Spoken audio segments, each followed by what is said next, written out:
I didn't notice the champagne pyramid or the string quartet when we stepped into the hotel ballroom. What gripped me was the whisper that moved like a draft along the back of my neck, followed by the click of stilettos that sounded too familiar. I saw the hair first, those careful golden curls, then the tilt of a chin that dared the room to look away.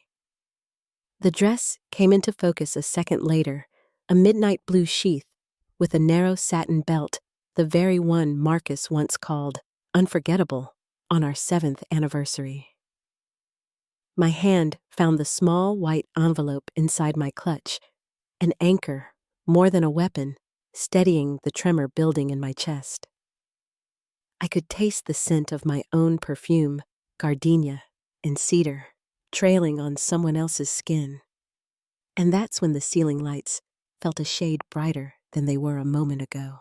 Before I go on, tell me where you're listening from in the comments, and if this kind of true family story keeps you company at night, tap like and subscribe so you don't miss the next chapter. Justice has a quiet voice, but it carries farther when we share it. My name is Elaine, and I turned 42 the week the leaves finally gave up their color along the boulevard.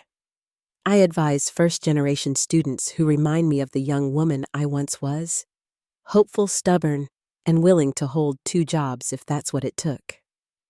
I grew up in a house where dinner meant everyone at the same table and apologies were spoken out loud, not implied. My mother kept the mortgage paid on a small bungalow in Oak Cliff and taught me to iron a blouse and stand my ground in the same afternoon. Marcus breezed into my life when I was 23 and balancing night shifts at a bookstore with morning classes. A man who could turn a room with a handshake and a plan, who tipped well and remembered the names of every cashier on our block. He said ambition could be holy if it lifted both of us, and I believed him enough to hold my career back a step while he earned his MBA and to cheer every promotion like we were the ones crossing a finish line. When my mother died, I sold the bungalow she fought to keep and set the proceeds aside for a future we sketched on napkins, down payment tuition, a safety net we promised only to touch for family.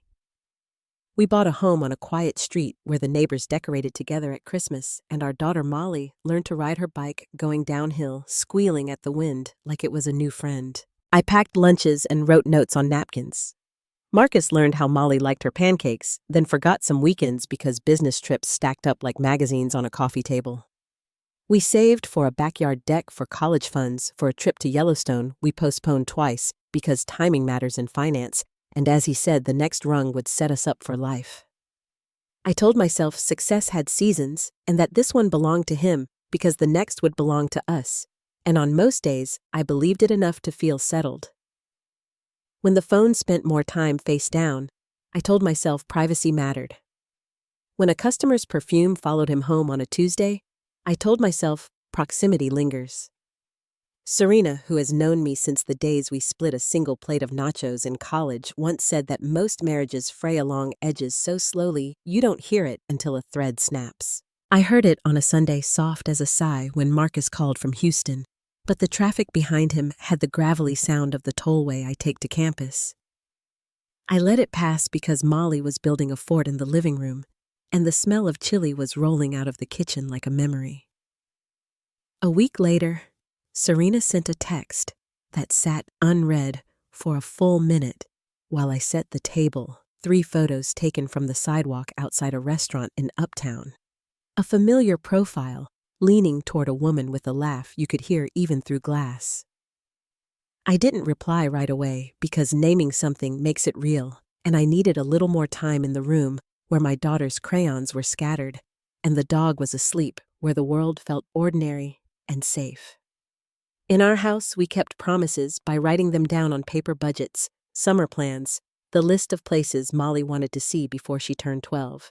The envelope in my clutch was paper too, a different kind, stark and heavy, the kind that says a person has stopped asking and started deciding.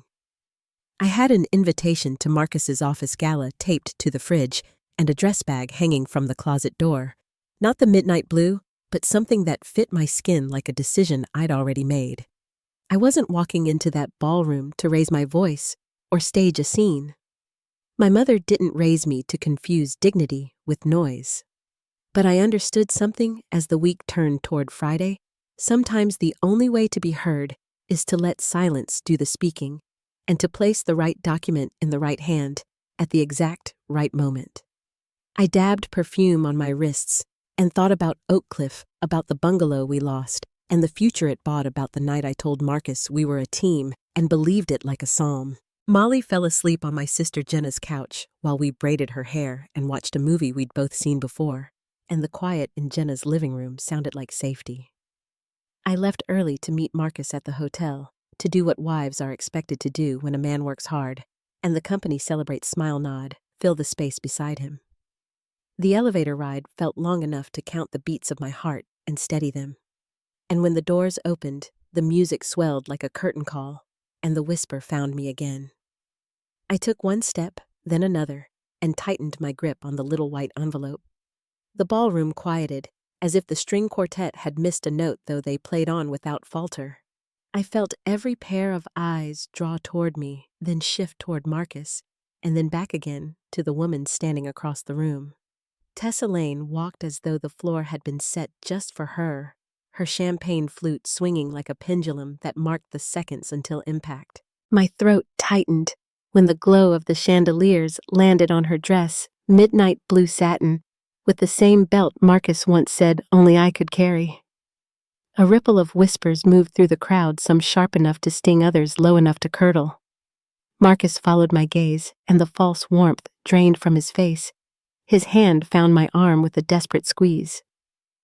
"Elaine, don't," he muttered, but I pulled away before he could finish. The words echoed louder in my head because they said everything he wanted from me: silence, obedience, invisibility.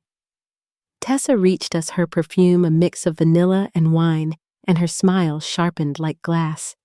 She tilted her chin toward me, her eyes scanning up and down my figure as if she had already won. Imagine that she said, her voice sweet but meant to cut. "We share the same taste." I steadied my breath, careful not to let her see the tremor in my hands. "No coincidence," I said calmly. "That dress was mine first, and you know it." The gasps around us prickled across my skin. Marcus shifted, trying to wedge himself between us, but I stepped forward. "Marcus once told me it was unforgettable," I added, raising my voice, so the circle of co-workers, associates, and their families could hear. He swore no one else would ever see me in it. My words landed heavier than I expected, drawing out phones and sideways glances. The space turned from a party to a stage, and Marcus looked like a man cornered by his own lines. Tessa's fingers touched Marcus's sleeve as if she were claiming property, and my chest surged with heat I hadn't felt in years. My palm rose before I even knew what I was doing, and the crack of the slap carried farther than any note from the string quartet. Marcus's head snapped to the side, his eyes stunned wide, his lips parted but silent. I leaned close, not whispering, but delivering words only he was meant to feel. "You humiliated me in front of everyone I know," I hissed. "Tonight, you get to burn." My clutch opened with a steady hand, and the white envelope slid free. I pressed it to his chest, and he fumbled to hold it. "What is this?" he stammered. "Open it," I said, my voice strong enough to carry. "Read it aloud if you dare." He didn't. His face fell pale because he already knew. The weight of my attorney's letter sat in his hand, proof that I had stopped waiting and started moving. The whispers around us grew louder, shifting from curiosity to realization. Tessa pulled back her hand from his sleeve, the confidence draining from her as the crowd closed in. "Enjoy your party," I said, straightening my shoulders. "It's the last one you'll ever host with my money by your side." Then I turned toward the exit, each heel striking the marble like a stamp of finality. I didn't hurry. I wanted them to see the walk deliberate and proud. Behind me, Marcus's voice cracked the silence. "Elaine, wait." But I didn't turn back. I pushed through the ballroom doors into the cool Dallas night, my breath sharp in the air, my pulse a storm beneath my skin. I stood on the sidewalk, skyscrapers glittering above me, and whispered the truth to myself. This wasn't the end. This was only the beginning. The next morning, I woke, not with regret, but with clarity. My head throbbed with the weight of what I'd done, yet my chest felt lighter than it had in years. The silence of the house was broken only by the sound of the zipper on the duffel bag I laid open on the bed. I folded clothes for Molly, tucked away our birth certificates, and placed a box of keepsakes inside the small treasures I couldn't leave behind.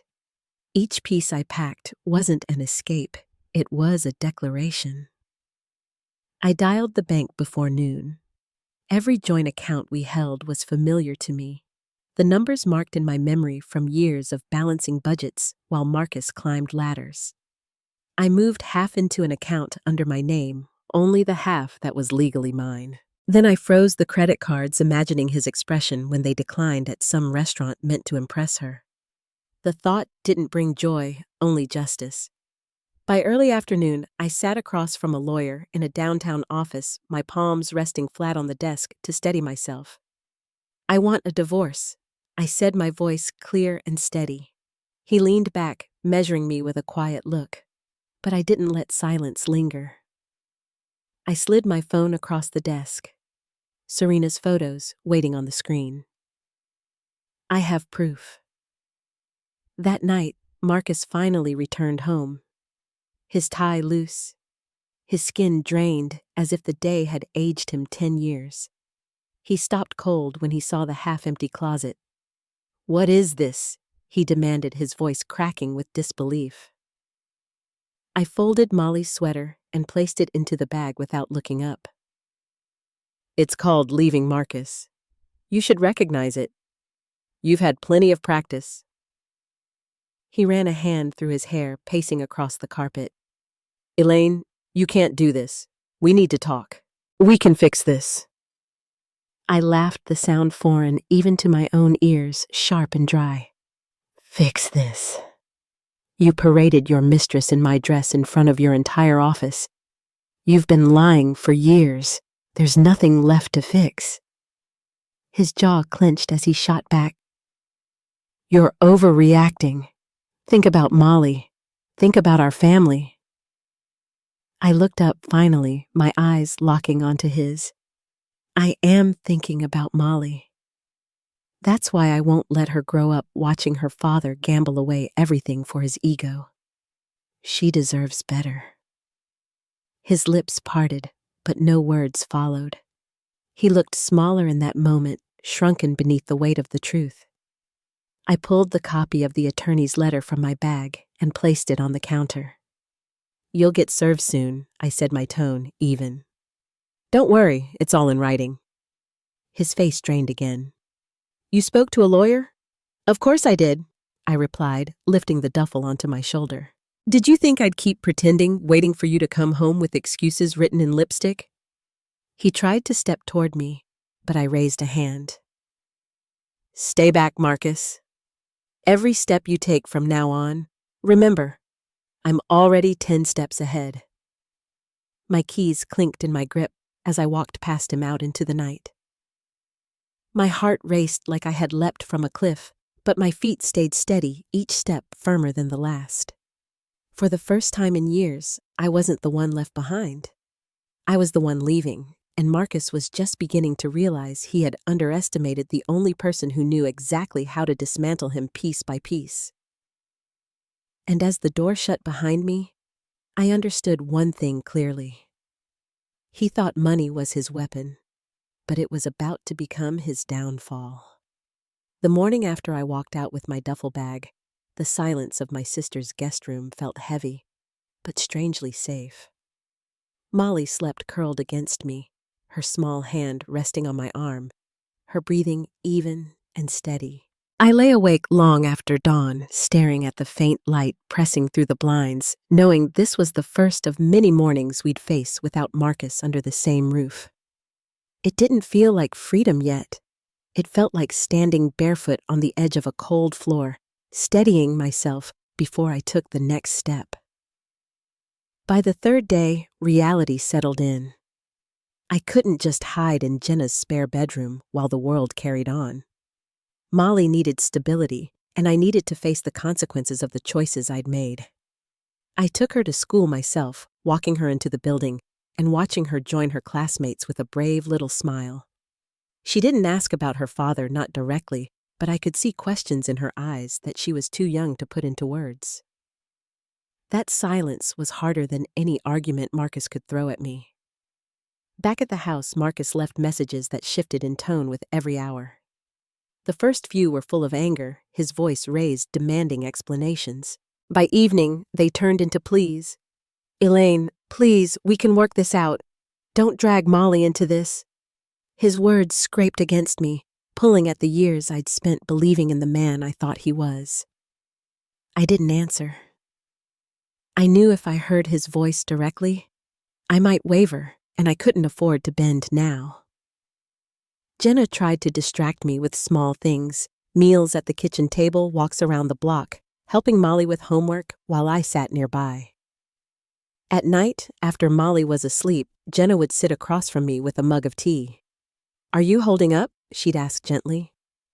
My throat tightened every time.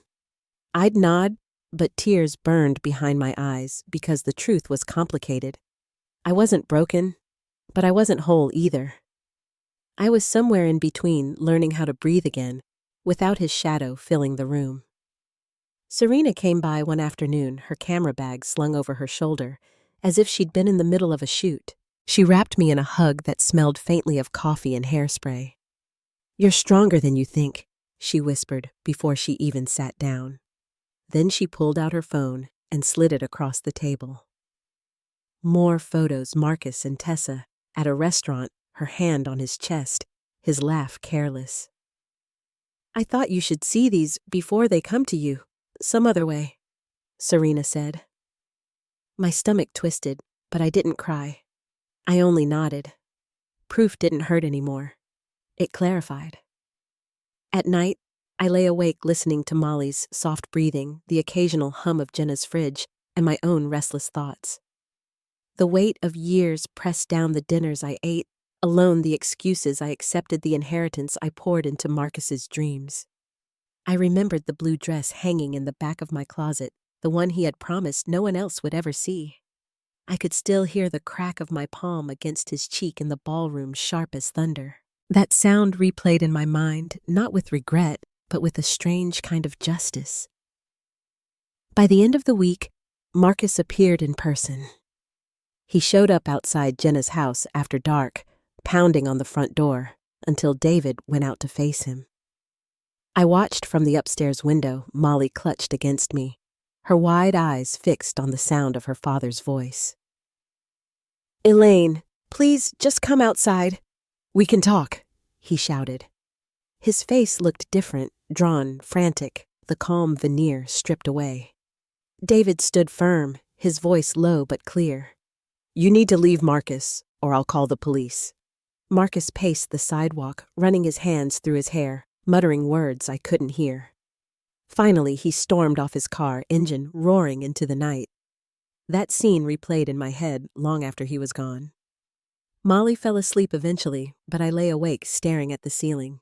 For so many years, I had been the one waiting at home, counting the minutes until Marcus returned from some late meeting or trip. Now the roles had shifted. He was the one outside in the dark, desperate for answers I refused to give. It should have felt like victory, but it felt like grief, too. The following days brought more cracks in Marcus's carefully crafted image. A former colleague of his, someone I barely knew, sent me a message on social media. "I saw what happened at the gala," she wrote. "I'm sorry. People at the office are talking, and it's not looking good for him."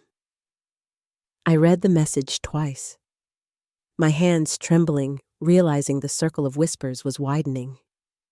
Marcus had always thrived on appearances, but appearances were starting to betray him.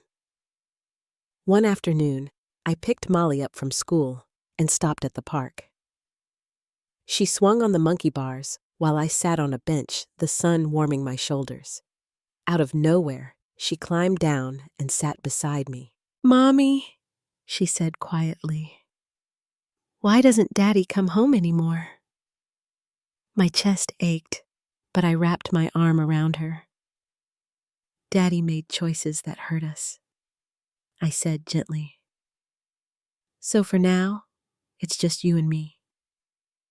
She leaned against me, her small body warm and trusting. "As long as we're together, it's okay," she whispered. Tears slipped down my cheeks before I could stop them.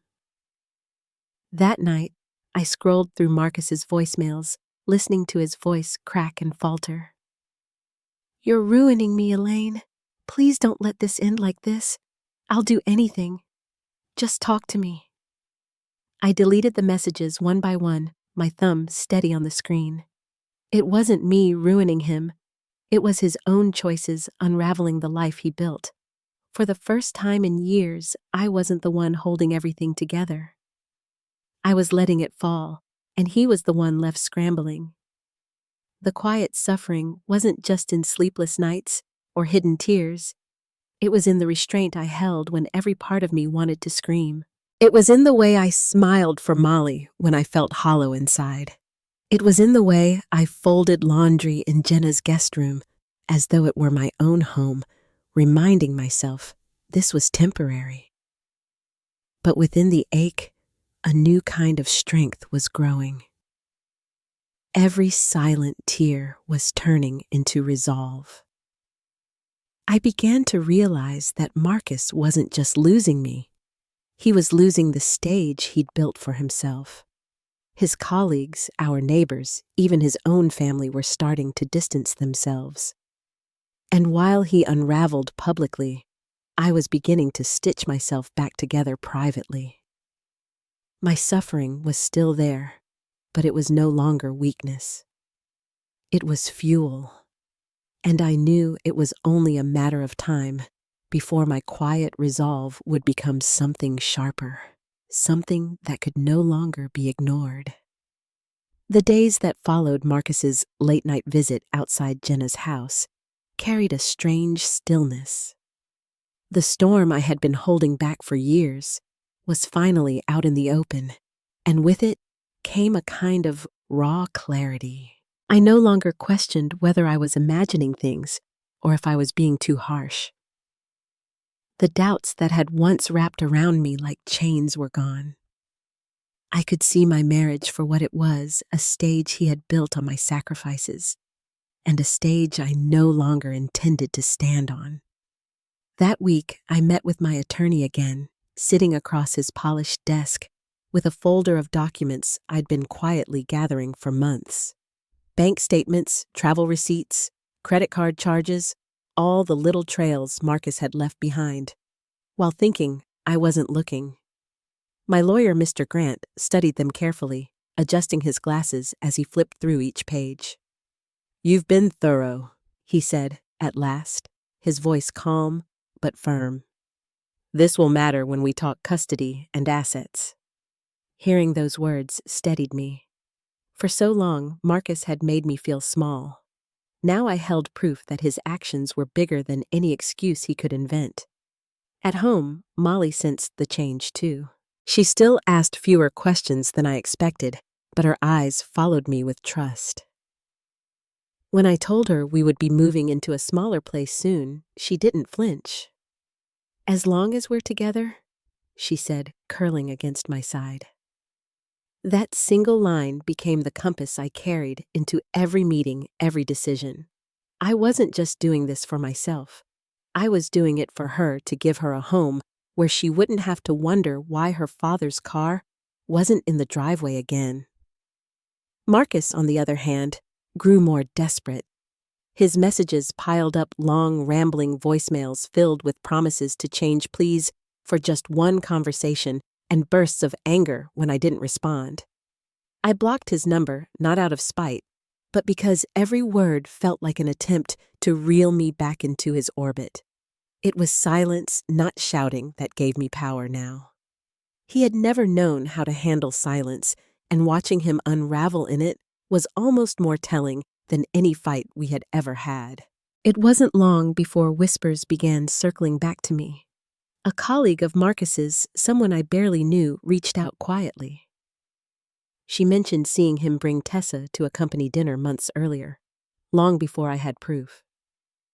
I didn't know how to tell you, she admitted, her voice hushed, even over the phone. But people are starting to talk.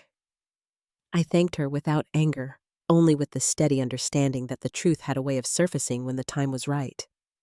Marcus's empire wasn't built to last, and the cracks were showing. Jenna watched me closely during those weeks, sometimes catching me staring out the kitchen window long after the dishes were done.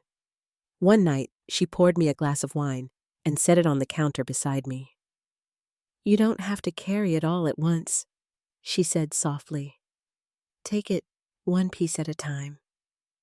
I nodded, grateful for her quiet presence, but inside, I knew this wasn't just about carrying pain anymore. It was about refusing to let him shape the story of our lives any longer. The turning point came at a dinner Serena invited me to. She insisted it would just be a small gathering, her husband, and a few friends. I almost said no, worried about whispers following me into every room, but something inside me pushed to go. I arrived wearing a simple black dress, nothing flashy, just mine. When the conversation drifted toward work and family, Serena gently placed her hand on mine, grounding me. "You don't owe anyone explanations," she said. "You get to decide what's next." In that moment, I felt the shift fully take hold. I wasn't the woman holding her breath anymore. I was the one deciding when to speak and how. Marcus tried once more to catch me off guard. He showed up at Molly's school during pickup, waiting near the parking lot, as if he could still stake a claim to our lives. When I saw him, my stomach tightened, but I kept walking. "Elaine," he called out, his voice loud enough for others to hear. "We need to talk for Molly's sake." I stopped just long enough to look him in the eye. "For Molly's sake," I said steadily. "I'm keeping her away from this chaos. Don't show up here again." My words landed heavier than I expected, not just for him, but for myself. I realized then that every time I stood firm, I was reclaiming the ground he had taken from me. That night, I folded Molly's laundry and felt something I hadn't in years: peace. Not joy, not celebration, but peace. I could hear Jenna and David laughing softly in the living room, Molly's voice mixing with her cousins as they planned some imaginary adventure. The sound didn't feel like a reminder of what I had lost. It felt like a promise of what was possible, of a life no longer tied to Marcus's lies. The next morning, I woke with a certainty that surprised me. I no longer felt the pull of doubt, the urge to check my phone, or the ache of waiting for his apology. I was done waiting. The silence I had once feared now wrapped around me like armor. For years, I had thought of myself as powerless, caught in the shadows of his choices. But as I watched the pieces fall into place, documents prepared, custody plans taking shape, whispers spreading on their own, I realized I had more strength than I ever imagined. My awakening didn't come with fireworks or grand gestures. It came with quiet clarity, with a steady voice that finally sounded like mine. And as I closed the folder of documents one last time before handing them fully to my attorney, I knew the course was set. Marcus had written his own downfall with every lie, every late night, every receipt he thought I'd never find. I was just the one finally ready to put the pieces in order. And as I stood at the window that evening, watching rain fall against the glass, I knew there would be no turning back. The time for silence had passed. The time to act had begun. The first time I heard that Marcus's card had declined, I wasn't even there. A mutual friend sent me a text in the middle of the afternoon. "You won't believe this. His corporate card just got rejected in front of clients." I stared at the words on my phone and pictured it instantly. The quick laugh he always used when he felt cornered, the scramble for another card, the red creeping into his cheeks while he pretended it was just a mistake. Except this time, it wasn't. I had already frozen the accounts, and for a man who measured his worth by appearances, it was the smallest cut that drew the deepest blood. From that moment on, I knew each step had to be deliberate. I didn't need shouting matches or dramatic scenes. My silence and preparation were enough. I met with my lawyer again, tightening the plan and documenting every transaction Marcus had made with Tessa: dinners, hotel stays, even gifts. Each receipt was another thread I pulled from the image he had worked so hard to sew. It wasn't about vengeance anymore. It was about balance, making sure the years of sacrifice I had poured into him would not be erased by his betrayal. News of his unraveling began to circle back faster than I expected. One of his colleagues saw him and Tessa arguing in the office parking lot, her hands flying as she shouted, his face red with frustration. Another friend told me she had heard whispers that his promotion was under review, not because of performance, but because no company wanted the stain of scandal shadowing their leadership. I listened, nodded, and let the information settle. I didn't need to spread the word Marcus was unraveling all on his own. At home, Molly's resilience carried me forward. She adjusted better than I feared, accepting our smaller routines without complaint. One night, as I tucked her in, she looked up at me and said, "As long as we're together, it's fine." Those simple words reminded me why I was doing all of this. Every late night gathering documents, every meeting with my attorney, every cold silence I gave Marcus. It was all for her to protect the life she deserved. Marcus didn't handle the silence well. When his calls went unanswered, his messages turned frantic, switching from rage to desperation in the same breath. Eventually, he showed up again, this time at Jenna's house, pounding on the door like he had the right to demand entry. David met him at the front step, standing solid, his voice calm but unyielding. "You need to leave, Marcus," he warned. I watched from upstairs, holding Molly close as Marcus paced on the sidewalk, muttering and pulling at his hair. He shouted that I was ruining him, that I was turning everyone against him. But even from behind the glass, I could see the truth settling in. He was destroying himself, and I had simply stepped out of the way. The real confrontation came not long after. Jenna had invited us for a quiet family dinner, promising a night of normalcy for the children. The table was set, spaghetti steaming, laughter beginning to return. Then the front door swung open without warning. Marcus strode in wearing one of his tailored suits that now looked tired at the edges. And trailing behind him was Tessa, her smile sharp as she slipped off her coat, as if she belonged at my sister's table. The room fell silent. Jenna's jaw tightened. David muttered under his breath, and Molly froze mid-bite. I rose slowly from my chair, my pulse steady even as the anger climbed. "Family," I asked Marcus, my voice calm but cutting. "You brought your mistress to my sister's house and dared to use that word?" Molly was ushered quietly into the kitchen by Jenna, and I stood face to face with the man who once swore he would never betray me. Marcus tried to explain, stumbling over half sentences, but I didn't let him. I pulled out my phone and tapped the screen, sliding it across the table. One by one, the photos appeared, hotel receipts, messages, even a selfie he had once sent Tessa from a hotel bed, not realizing it was synced to our shared cloud. Tessa's face drained as she leaned forward, reading proof of every lie. "What receipts?" she hissed at him, her eyes narrowing. His hand shot out to grab my phone, but I pulled it back. "Afraid she'll see the other woman too?" I asked. The gasp in the room was louder than his excuses. Tessa recoiled, her fury boiling over. "You told me she was the only thing standing in our way," she spat. Her voice carried down the hallway where Molly waited, but the damage was already done. Marcus froze, caught between both of us, his mask slipping further with every second. Tessa shoved her purse over her shoulder, her voice shaking as she muttered, "I won't ruin my reputation for this." Then she stormed out, slamming the door so hard the frames rattled on the wall. The silence that followed was heavier than any shouting match. Marcus stood alone, his shoulders slumped, his eyes darting around as if searching for an exit that no longer existed. "You wanted to play the big man?" I said quietly, my voice steady. "But you're not a prize, Marcus. You're a warning." And tonight, everyone saw it.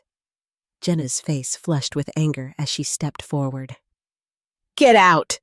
She snapped, her voice sharper than I'd ever heard it. David blocked the door until Marcus finally shuffled out. His head bowed, his once confident stride reduced to a shuffle of defeat. When the door closed behind him, I sank into my sister's arms, the strength I had held on to, finally breaking enough for me to tremble. But even through the shaking, I knew something had shifted. My quiet steps were no longer in the shadows. They were visible, undeniable, and irreversible. Marcus had always relied on controlling the narrative, but now I was the one holding the receipts. That night, as I lay awake listening to the soft breaths of children down the hall, I realized there was no more space for hesitation. The world was beginning to see Marcus for who he truly was, and it wasn't my burden to protect his image anymore. My burden was gone, replaced by clarity and resolve. Marcus didn't stay quiet after the scene at Jenna's dinner table. Within days, his side of the story started appearing online. He wrote a long post on his professional page talking about betrayal inside his own home and the difficulty of balancing work with family. He never used my name, but his meaning was clear. He wanted the world to believe that I had turned on him out of spite, that I was vindictive and unstable. For a few hours, I worried that people might believe it, that they'd nod along with his words and whisper behind my back. But something happened that Marcus never anticipated. Those who had been in the ballroom weeks earlier began to share their own accounts. One colleague posted a picture of him and Tessa together at a happy hour, his hand far too familiar on her back. Another shared screenshots of text messages Marcus had accidentally sent to the wrong person, bragging about upgrading his life. The comments piled up, dismantling the image he was so desperate to protect. His narrative crumbled faster than he could patch it. By the end of the week, a phrase from that night at Jenna's house resurfaced. Someone who had been there repeated the words I had spoken to him. "You humiliated yourself." I just turned on the light. The line struck a chord, and before long, it was being quoted, repeated, and even turned into a hashtag. Lights. Marcus began as a quiet joke among his co-workers, then spread wider. Strangers used it to call out their own stories of betrayal, attaching his name to a movement that made him the symbol of dishonesty. I didn't have to add fuel. The fire spread on its own. One evening, while Molly played on the floor, I sat with Jenna scrolling through news updates on my phone. A lifestyle blog had picked up the story, running a piece about Marcus's affairs and questionable expenses. The comments section was brutal, tearing apart every word he had tried to use in his defense. I closed the screen and set the phone aside. I didn't need to see his downfall unfold in real time. It was enough to know it was happening. Still, Marcus tried to fight. He called from unknown numbers, leaving voicemails that swung from begging to threats. "Elaine, please take it down," one message said, his voice breaking. "You don't know what you've done. They're destroying me." But I hadn't done this. He had. I had only stepped out of the shadows, and the spotlight had revealed what had always been there. The real blow came when whispers about his misuse of company funds began to surface. Expense reports, leaked hotel stays, dinners, even jewelry items all billed under his corporate account. The firm could no longer look away. Within days, Marcus was placed on leave while they reviewed the charges. He had spent years convincing others that he was indispensable, the rising star of finance. Now the same people who once praised him were quietly backing away, leaving him to fend for himself.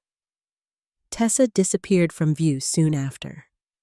A colleague told me she had been seen screaming at Marcus in the office parking lot, her voice carrying, as she accused him of ruining her reputation.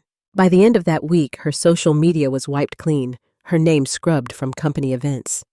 She had moved on, leaving him with the wreckage. Meanwhile, I kept my focus steady.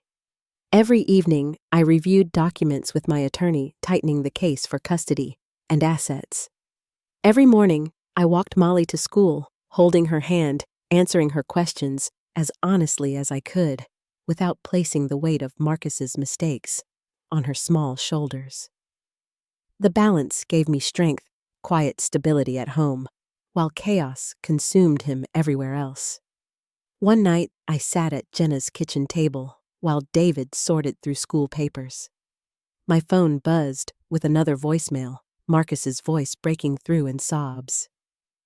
"I'll do anything. I'll pay you anything. Just stop letting them destroy me." I pressed delete without hesitation. The man on the other end of the line wasn't someone I recognized anymore. He was a shadow of himself, and for once, I didn't feel responsible for carrying him back into the light. News traveled fast in Dallas, and soon even his own family began to distance themselves. His father, once his loudest supporter, issued a statement condemning dishonesty and financial misconduct, making it clear that Marcus's actions didn't represent the family name. I read it twice, hardly believing the same man who used to brag about Marcus's promotions at holiday dinners had cut him loose so publicly. By then, the damage was irreversible. His firm suspended his contracts, his colleagues kept their distance, and the whispers in every corner of the city no longer worked in his favor. He had become the cautionary tale he once mocked in others. And I, the woman he thought would quietly absorb every humiliation, stood on the other side, watching the walls close in. For years, I had been the invisible one, the quiet partner in the background of his success. Now, Marcus was the one fading into irrelevance, his voice drowned out by the evidence and the voices of those he had underestimated. And as his empire collapsed, I prepared for the next step, the courtroom, where silence would no longer be my weapon, but proof. The day we finally stepped into the courtroom, I felt a weight press on my shoulders, but it wasn't fear. It was the culmination of months of planning, gathering documents, and standing firm while Marcus scrambled. The courtroom itself was quiet, wood-paneled, and orderly. The kind of place where truth could no longer be spun into something else. I sat beside my attorney, Mr. Grant, my hands folded tightly in my lap, while Marcus stood across the room with his own counsel, his once confident frame diminished. The judge entered, her expression stern, but not unkind, and the proceedings began. Marcus's attorney tried immediately to paint me as unstable, as someone vindictive and emotional, seeking to tear down a husband who had provided for his family. I sat still, my face calm, while Mr. Grant waited for his turn. When he finally spoke, he placed the thick folder of evidence on the desk with deliberate weight. Bank statements, hotel bills, jewelry purchases, all charged to accounts that Marcus and I had once shared. The judge flipped through the pages, her expression tightening. Marcus leaned forward, attempting to explain. "Those were client dinners," he said quickly. "Networking events, business necessities." His voice cracked as he stumbled through each excuse. Mr. Grant interrupted, firmly pointing to receipts, where the same charges matched photos of Marcus with Tessa.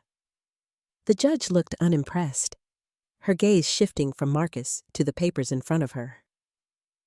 "Mr. Porter," she said evenly, "you will need better explanations than this." Custody was next. And this time, I felt my chest rise with something like courage. I had documented every absence, every missed evening when Molly waited by the window for a father who never came home. Jenna testified as well, describing how many nights Molly had stayed with her while Marcus was traveling. My lawyer didn't need to embellish anything, the truth was already enough. The judge listened, nodding slowly, then delivered her decision. Full physical custody to me with Marcus limited to structured visitation until he could demonstrate stability. I saw it land on him like a blow he hadn't anticipated. His shoulders slumped, his face pale. Losing me was one thing, losing control of Molly was something else entirely. For the first time, he looked afraid in a way that wasn't about money or reputation. When it came to finances, Mr. Grant presented the paper trail of my mother's inheritance. Every dollar traced directly from the sale of her house in Oak Cliff to the down payment on our family home. Marcus's attempt to claim it had been commingled was cut off with documents that protected it entirely. That property was hers before this marriage, Mr. Grant said firmly. By law, it remains hers now. The judge agreed. That piece of my mother's legacy, the one I feared I had lost to Marcus's ambition, was mine again. By the end of the proceedings, the picture was clear. Half our assets were legally mine, but Marcus's portion was frozen while investigations into his misuse of company funds continued. The tailored suits and five-star restaurants he clung to would now have to be paid for with borrowed money. The courtroom didn't end with shouting or theatrics. It ended with the gavel striking once sharp and final, cutting through the last illusions he had tried to maintain. Outside the courthouse, Marcus's father approached me quietly. For years, he had sung Marcus's praises, boasting about his son's rise in finance. Now his voice was low, his words careful. "Elaine," he said, his eyes heavy. "I'm sorry. You deserved better. Molly deserved better." I didn't cry, and I didn't thank him. I only said, "I know," and walked away. Later, I heard he had cut Marcus off from the family trust, the final thread Marcus had depended on to rebuild. Even Marcus's brother, the one who had vouched for him at work, sent me a message afterward. "Don't feel guilty," he wrote. He did this to himself. I read it once and set the phone aside. Guilt wasn't mine to carry anymore. Marcus tried one last tactic in the weeks that followed, filing motions to delay the proceedings, stalling in hopes of cornering me into a settlement. But every time Mr. Grant was ready with precise counter-arguments. Months of preparation, every email saved, every expense tracked, every voicemail documented, all came together. The judge grew impatient with him. "Mr. Porter," she said firmly, "dragging this out will only increase your costs. My advice is to accept the consequences of your actions." By the end, Marcus wasn't just humiliated, he was dismantled. The family home was ordered sold, my share wired directly into my account. His portion dwindled quickly under the weight of legal fees and debts he could no longer cover. The car he once prized was repossessed. His contract with the firm was quietly terminated, their statement citing ethical concerns. The man who had built his life on image and control was now renting a furnished apartment off the highway, stripped of every illusion he once carried so proudly. And me, I didn't celebrate with champagne or victory speeches. I tucked Molly into bed at night, folded laundry, and signed the paperwork for a modest house where we could begin again. The whispers around Dallas shifted, no longer pitying me as the quiet, betrayed wife. Now people said something else. She stood up. She won. My name was no longer tied to his scandal, but to resilience, to survival. The last call I received from Marcus came from an unknown number. His voice broke through the receiver, low and weary. For a moment, I almost answered out of habit. But then I looked at Molly asleep in the next room, her face peaceful, free of his chaos. I let the phone buzz until it went silent. That was the closure he would never get from me. The last time I saw Marcus was on a rainy afternoon outside the courthouse. The storm rolled in quickly, rattling the windows, forcing people to huddle beneath umbrellas. He stood under the awning, his suit clinging to him in the downpour, shoulders hunched, as if the fabric itself was too heavy to carry.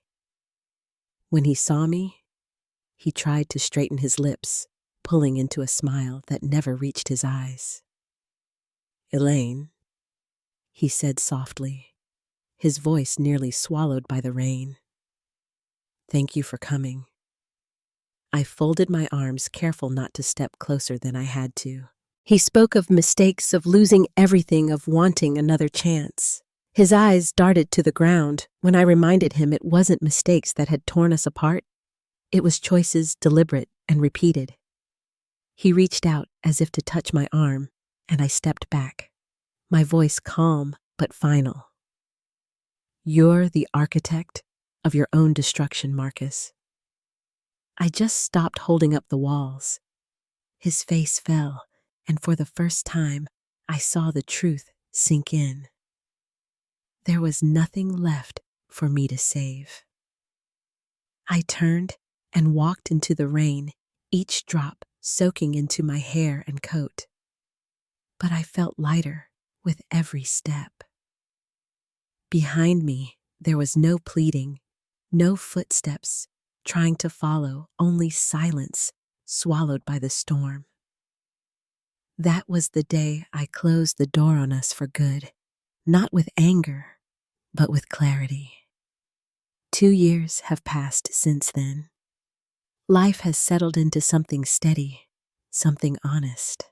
Molly is thriving. She's 9 now, tall and curious, asking questions about her future instead of questions about her father. I sit in the front row at her spelling bee, my hands clasped as she spells each word with confidence, her face glowing when the judge nods.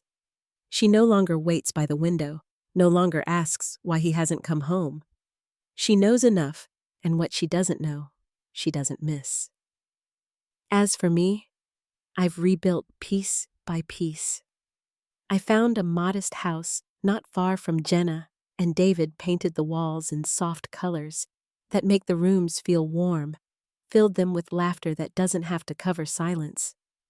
I returned to my work one step at a time, growing into the rhythm of a life that feels wholly mine. Some days, I still wake up startled, remembering the years I gave to a man who spent them elsewhere. But when I hear Molly humming in the kitchen or see her reading on the porch, I know I gained more than I lost. I still hear whispers about Marcus from time to time. Dallas is a small city when it comes to reputation. I know he lost the apartment and now rents a 1-bedroom closer to downtown.